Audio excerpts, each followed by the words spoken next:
attacks poor people in the worst kind of way.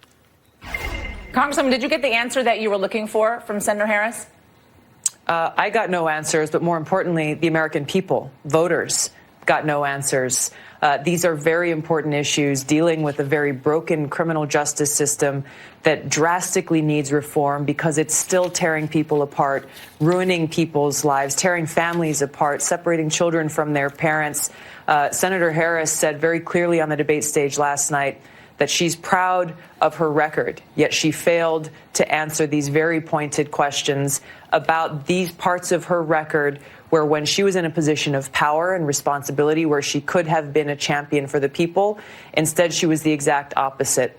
She was perpetuating this, the worst part of our criminal justice system that disproportionately impacts our black and brown brothers and sisters, poor people in California. And I'm concerned about the kind of leadership that she'll bring to the White House because she's built her whole presidential campaign around being a champion for minorities, being a champion for the people. But once again, when you look at her record, and I'm not talking about a record from 30 years ago or 50 years ago or even, 15 years ago. We're talking about her record in the very last job she had just a couple of years ago as Attorney General in California.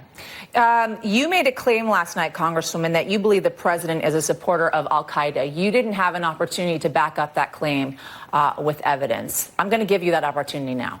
I appreciate it. There's two major areas here. One is this president has chosen to double down and triple down on an alliance with Saudi Arabia, a country that is the #1 propagator of the radical Wahhabi Salafist ideology that fuels terrorist groups like ISIS and al-Qaeda, a country that both directly and indirectly supports al-Qaeda in countries like Yemen and Syria.